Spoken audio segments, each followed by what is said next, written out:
Assalamualaikum dan salam sejahtera. Anda bersama saya Sandahya dan ini agenda awani. Kejadian yang menimpa negara di Lembah Kelang, Selangor dan juga kawasan-kawasan yang terlibat dengan banjir pastinya menimbulkan kegusaran dalam kalangan masyarakat Malaysia. Mungkin ada perkara-perkara yang perlu kita fahami, terutamanya berkaitan dengan lekuk tropika, berkaitan dengan taufan rai dan sebagainya dan juga peningkatan paras air laut. Itu antara perkara-perkara yang boleh menyebabkan banjir berlaku. Tetapi dalam masa yang sama, mungkin ada isu-isu lain ataupun insiden lain yang boleh kita kaitkan kenapa banjir besar berlaku di Lembah Kelang, di Selangor dan mungkin di kawasan-kawasan tertentu yang lain. Jadi, antara perkara untuk kita fahami adalah bagaimana untuk kita hidup harmoni bersama dengan alam. Jadi ini perkara yang akan saya kongsikan bersama dengan Profesor Emeritus Datuk Dr. Ibrahim Kumo yang merupakan Ketua Kluster Alam Sekitar dan Kelestarian Akademi Profesor Malaysia APM, Profesor Geologi Kejuruteraan UKM. Bersama saya melalui Skype ketika ini. Assalamualaikum Profesor Datuk Doktor. Waalaikumsalam, Ehsan. Ya Datuk, pertama sekali mungkin kita banyak memahami dan juga banyak melihat kepada apa yang berlaku dan juga banyak penganalisis dan juga pakar-pakar menyatakan mungkin bencana banjir yang berlaku ini disebabkan ini dan ini. Tetapi menurut Prof, Datuk, ada sesuatu perkara yang mungkin Prof buat dan kajian selepas berlakunya bencana ini? Ya, dalam 2 hari yang lepas, saya sempat melawat ke beberapa lokasi, terutamanya di Sungai Penchala dan juga di Sungai Lui. Saya dapati bahawa keadaan bencana besar kali ini adalah berbeza. Keadaan banjir itu adalah berbeza.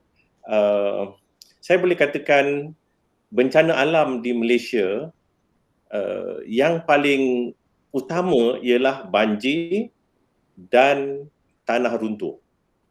Dan dua-dua bencana alam ini dicetus oleh hujan lebat berpanjangan. Dan dalam lawatan saya kali ini, saya dapati bahawa dua-dua bencana ini, bencana banjir dan juga bencana tanah runtuh, berlaku sekaligus. Sebagai contoh, bila saya pergi ke Sungai Penchala, tidak berlaku banjir di sana. Sebaliknya, berlaku 2 tanah runtuh yang besar. Satu tanah runtuh itu bersaiz sekitar 40,000 meter padu dan yang satu lagi bersaiz 50,000 meter padu. 2 tanah runtuh ini telah menyebabkan lebih daripada 15 rumah musnah dan lebih daripada 250 orang terpaksa dipindahkan. Bila saya melawat ke Sungai Lui pula, sebaik saja saya masuk ke jalan Sungai Lui melalui empangan Semenyih, saya dapat lihat kayu kayan yang bertimbun-timbun dan juga telah ditolak tepi di sepanjang jalan. Dan bila saya teliti, apa yang berlaku di situ adalah kejadian aliran puing. Nanti kita jelaskan aliran puing. Jadi nampaknya banjir besar yang berlaku di Sungai Lui itu bukan sekadar air yang naik tinggi, tetapi berlaku banyak tanah runtuh dan aliran puing bersama-sama dengan kenaikan air yang menyebabkan banjir. Dan juga Datuk menyatakan tadi berkaitan dengan aliran puing, tapi dalam tempoh ataupun dalam perkara ini mungkin ada yang tidak jelas. Bagaimana keadaan dan juga aliran puing ini boleh menyebabkan kemusnahan yang besar, boleh membawa lumpur dan sebagainya dan juga boleh menyebabkan kemusnahan yang agak teruk di kawasan-kawasan yang terlibat dengan banjir ini, Datuk? Kalau kita masih ingat peristiwa yang berlaku di Gunung Jerai, di Titi Hayun. Banyak yang mengatakan kepala air, tetapi dalam konteks proses geologi, itu adalah satu aliran puing.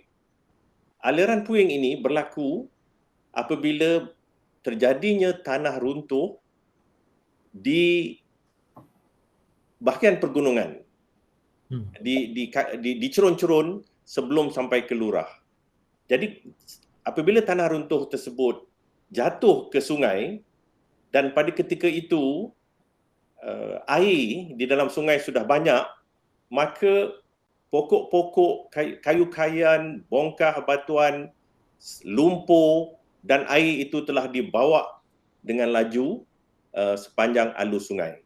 Jadi aliran puing ini ialah pokok-pokok, kayu-kayan, batu batan, lumpur yang dibawa bersama-sama dengan air yang banyak. Jadi mengapa kita dapati keadaan kemusnahan yang amat tinggi adalah disebabkan oleh air banjir ketika itu mempunyai bahan-bahan puing yang tinggi, dan bahan-bahan puing yang tinggi ini mempunyai kuasa pemusnah yang tinggi. Kalau air banjir biasa saja, air yang naik daripada alur dan melempah ke dataran banjir, air itu tidak mempunyai tenaga yang tinggi untuk memusnahkan rumah-rumah yang berada di pinggir atau di pesisir sungai. Tetapi dengan pokok-pokok besar yang telah tercabut disebabkan oleh tanah runtuh, dengan lumpur yang sangat banyak, dengan batu, kerikil, ini adalah sumber tenaga yang menyebabkan pemusnahan yang besar. Jadi kita boleh bayangkan kalau di Gunung Jerai, kejadian yang jelas di sana ialah aliran lumpur. Akhirnya berlaku banjir di kawasan rendah Yan, tetapi di Sungai Lui pula kita tidak nampak kejadian aliran puingnya kerana jumlah puing ataupun kayu-kayan dan juga lumpur ini telah pun bercampur dengan air yang banyak dan dibawa oleh air banjir tadi. Adakah ini antara sebab Datuk yang berlaku di beberapa tempat dan juga di beberapa rumah yang dilihat musnah dan juga dihanyutkan air? Adakah impak daripada puing berkenaan? Ya, sebetulnya saya telah mula mengesyaki bahawa kemusnahan yang dahsyat ini atau kemusnahan yang besar ini tidak sekadar banjir. Saya dapati perkara ini apabila saya membuat kajian banjir besar di Kelantan pada tahun 2014. Jambatan kereta api boleh diruntuhkan oleh air yang lazimnya dalam keadaan banjir tidak boleh berlaku. Tetapi pada ketika itu, kuantiti kayu-kayan yang sangat banyak dan jumlah lumpur yang sangat tinggi berupaya mengangkat jambatan besi itu dan merosakkan. Dan rumah-rumah di tepi Sungai Pahang ketika itu semuanya musnah seperti dilanda tsunami. Keadaan yang sama saya perhatikan di Sungai Lui. Walaupun saya tak dapat lihat jumlah puing yang sangat tinggi kerana telah dihanyutkan oleh banjir yang besar, tetapi kalau kita perhatikan di celah-celah pokok di tebing, kita akan dapat lihat debris ini atau puing ini yang begitu banyak.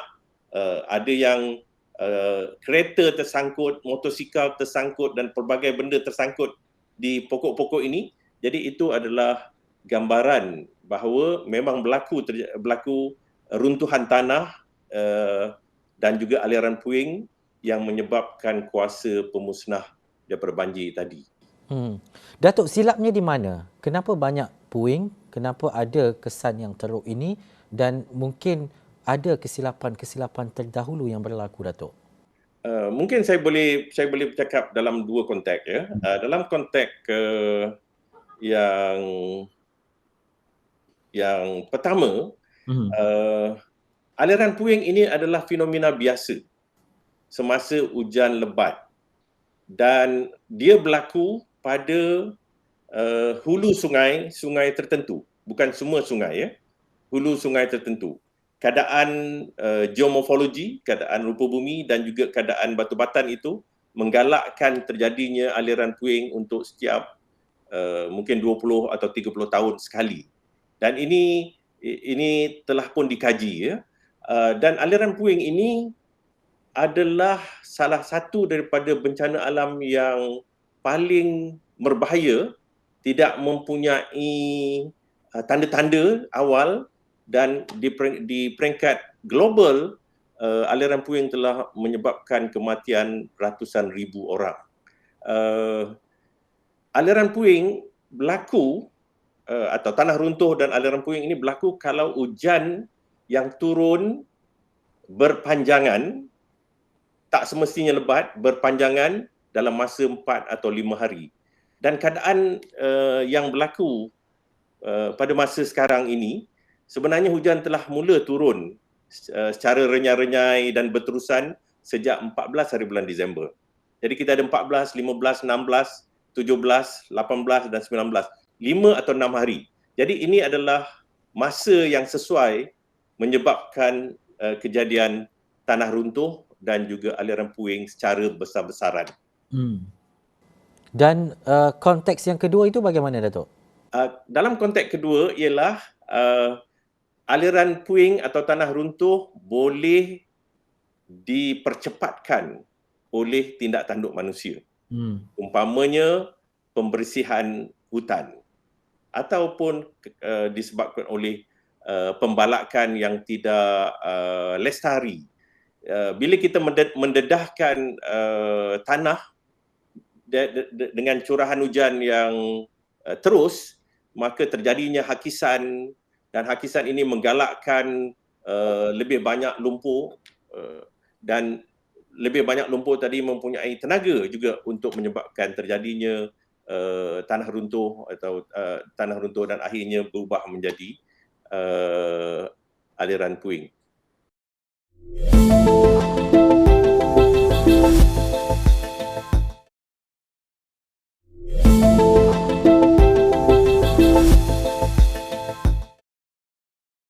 Dan juga Datuk, sekiranya kita mengetahui keadaan seperti yang Datuk nyatakan tadi berkaitan dengan fenomena yang berlaku, aliran puing dan sebagainya, ini bermakna kita boleh bersedia dengan lebih awal bagi memastikan keadaan selamat dan juga bagi mereka untuk mendapatkan bantuan dan sebagainya. Mengapa menurut Datuk perkara ini tidak dapat kita laksanakan dengan lebih awal melihat kepada apa yang berlaku sebelum ini, Datuk? Okey, terima kasih dengan soalan itu. Sebenarnya sehingga sekarang kita apabila bercakap mengenai bencana alam, kita memisahkan kedua-duanya ini. Kita bercakap banjir, kita bercakap pasal banjir. Dan bila kita bercakap pasal tanah runtuh, kita bercakap pasal tanah runtuh. Jadi ini adalah isu yang patut kita atasi sekarang. Saya dapati bahawa kebanyakan banjir besar atau banjir kuning adalah gabungan kepada fenomena ini. Bukan sekadar jumlah air hujan yang tinggi saja. Saya sebut fenomena proses geologi berantai. Apa yang dimaksudkan dengan proses geologi berantai ialah kalau kita melihat pada suatu lembah sungai seperti lembah Sungai Kelang atau lembah Sungai Langat, di bahagian pergunungan atau perbukitan berlakunya tanah runtuh. Dan tanah runtuh ini ketika hujan lebat ya, tanah runtuh ini akan berkumpul di alur sungai dan selalunya tanah runtuh ini bercampur dengan kayu kayan akan menghalang aliran sungai dan air sungai akan naik dengan tinggi seolah-olah seperti satu empangan sementara. Dan apabila air itu sudah naik melampaui keupayaan empangan sementara tadi akan pecah dan itulah berlakunya aliran puing di mana air yang sangat deras dan banyak dengan pasir, lodak, batu-batan dan kayu-kayan bergerak, dan apabila jumlah air meningkat, maka dia telah menjadi banjir puing. Banjir puing, ya, daripada aliran puing, maknanya lebih banyak puingnya, tapi bila air dah banyak, lebih banyak airnya, dia akan menjadi banjir puing. Dan selepas itu, sebahagian besar daripada puing itu telah dihanyutkan, maka kita dapati lodak yang sangat tinggi di dalam air banjir tadi, dan kita kadang-kala sebut dia sebagai banjir lumpur. Jadi ini adalah proses-proses yang berterusan yang saya sebut berantai. Jadi di mana kita? Kalau kita berada di hulu, maka kita akan berhadapan dengan tanah runtuh atau aliran puing. Tetapi kalau kita berada di lembah yang rendah, maka kita akan berhadapan dengan banjir puing. Dan banjir puing inilah yang menyebabkan kemusnahan yang besar kepada rumah-rumah.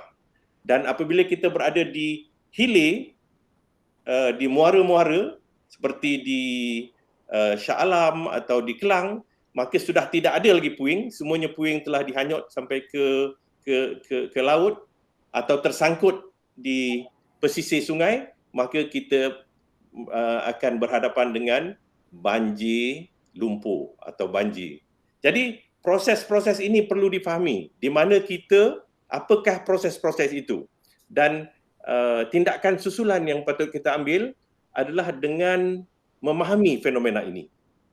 Fenomena tanah runtuh, fenomena aliran puing, fenomena banjir puing, dan fenomena banjir lumpur. Datuk, geologi berantai seperti yang Datuk nyatakan tadi, mungkin salah satu cara untuk kita laksanakan adalah memutuskan rantaian berkenaan. Kita melihat kepada isu-isu yang berkaitan dengan tanah runtuh.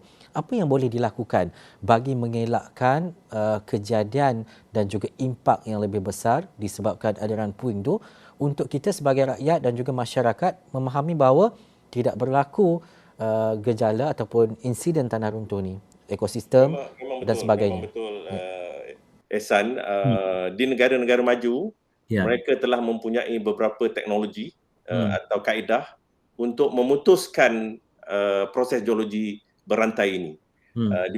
Di bahagian hulu sungai, kalau hulu sungai tersebut mudah mengalami tanah runtuh dan aliran puing, mereka akan menyediakan apa yang disebut sabo dam atau dam empangan penahan debris atau puing tadi secara bersiri. Jadi akibatnya kebanyakan daripada puing akan tersangkut kepada siri empangan yang disediakan, dan yang lepas ke bawah hanyalah lumpur dan air. Dengan cara itu, kita dapat menghalang daripada puing untuk sampai ke bahagian pertengahan yang menyebabkan kemusnahan kepada bangunan dan sebagainya. Dan Datuk, saya tertarik dengan apa yang dinyatakan oleh Datuk untuk bagaimana masyarakat dan juga kita hidup harmoni bersama dengan alam. Mungkin falsafahnya besar, tetapi sesuatu perkara yang perlu kita perhalusi dan juga kita perlu berdamai dengan alam. Bagaimana dan sejauh mana maksud Datuk ini? Ya, terima kasih. Memang saya dapati bahawa apabila kita berhadapan dengan bencana alam, kuasa manusia dan keupayaan teknologi kita adalah jauh lebih rendah. Bila kita mempunyai satu kaedah yang kita fikir mencukupi, alam akan lebih berkuasa daripada kita. Ini adalah kenyataan, ya. Kita boleh mengawal risiko bencana atau mengurang risiko bencana, tetapi kita tidak boleh menghindarkan sepenuhnya. Dan untuk berbuat demikian, kita perlu mengenali proses-proses alam ini tadi. Jika kita mengenali proses-proses alam ini, maka kita boleh buat pertimbangan, bolehkah kita tinggal di sesuatu tempat dan mengambil risiko, atau perlukah kita berhijrah ke tempat yang lebih selamat. Sebetulnya kita boleh mengambil risiko jika kita mengetahui risiko tersebut. Umpamanya kita tahu arus yang sangat deras adalah berlaku kepada di alur sungai. 5 hingga 10 meter di tepi sungai lazimnya sudah perlahan. Dan kalau kita dapat ada sungai yang membelok umpamanya, di kawasan belokan itu adalah tempat yang lazimnya puing tadi akan terdampar. Dan kalau kita dapat memetakan dan menyediakan maklumat ini, maka kita dapat memahami proses tadi dan mengetahui di manakah tempat yang sangat berbahaya, di tempat yang manakah sederhana dan rendah. Sebenarnya tingginya air banjir adalah sangat penting untuk kita ketahui, dan luasnya kawasan berlakunya banjir juga penting untuk kita ketahui. Ada tempat yang mengalami banjir hanya setakat ke pangkal di lutut saja atau di lali saja. Ada tempatnya sampai pinggang saja. Tapi ada tempat lain tingginya hampir sampai ke bumbung.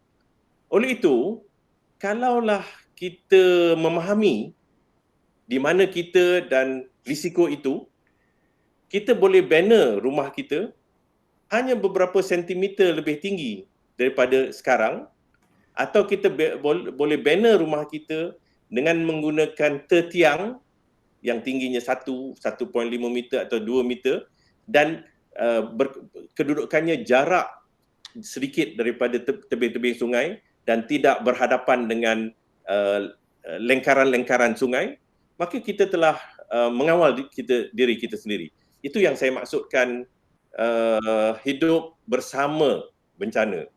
Memahaminya, mengambil risiko yang sepatutnya dan menghindar risiko yang tak mungkin boleh kita terima atau yang amat tinggi. Ya, Datuk, selepas kita memahami dengan fenomena yang telah Datuk nyatakan tadi, saya faham dan mungkin penonton juga sudah faham, tetapi selepas ini bagi mengelakkan impak dan juga kesan banjir buruk yang berlaku di Lembah Kelang, Selangor atau di mana-mana sahaja, apa langkah dan juga tindakan yang perlu diambil segera oleh kerajaan, oleh pihak berkuasa dan sebagainya?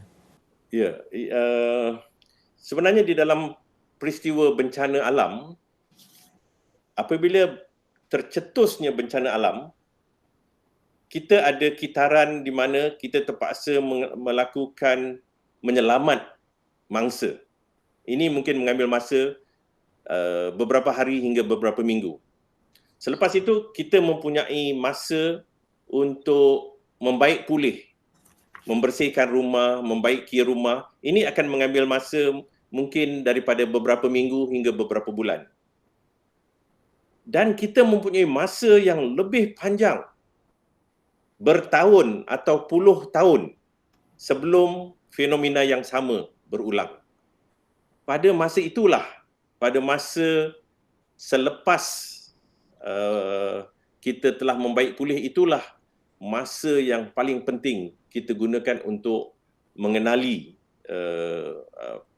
proses banjir, proses bencana, mengambil langkah-langkah yang sepatutnya dalam konteks perancangan, dalam konteks pembinaan infrastruktur perlu, atau dalam konteks penghindaran yang saya maksudkan tadi.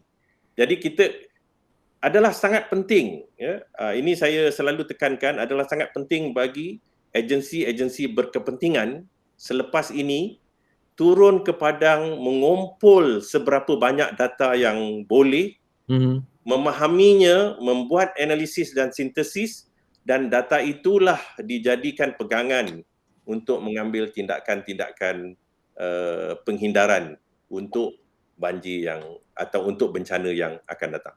Mhm. Dan kita dah ada barisan hadapan, jadi Datuk dan juga mungkin bersama rakan-rakan yang lain kita lihat sebagai ahli profesional yang berada di belakang tabir, tetapi ini langkah dan juga tindakan yang perlu dan juga harus dilaksanakan bagi memastikan kejadian yang kita alami sebelum ini tidak berulang di masa hadapan. Mungkin banyak lagi perkara yang boleh saya tanyakan kepada Datuk, tetapi itu saja waktu yang kita ada dalam agenda awal ni. Mungkin di lain masa banyak lagi perkara dan juga secara teknikal untuk kita faham berkaitan dengan fenomena yang berlaku dalam negara. Terima kasih saya ucapkan kepada Profesor Emeritus Datuk Dr. Ibrahim Komo yang merupakan Ketua Kluster Alam Sekitar dan Kelestarian Akademi Profesor Malaysia APM dan juga Profesor Geologi Kejuruteraan UKM. Terima kasih Datuk. Terima kasih kepada anda yang menonton. Sekian dulu agenda awal ni. Saya Ihsan Haya. Assalamualaikum dan jumpa lagi.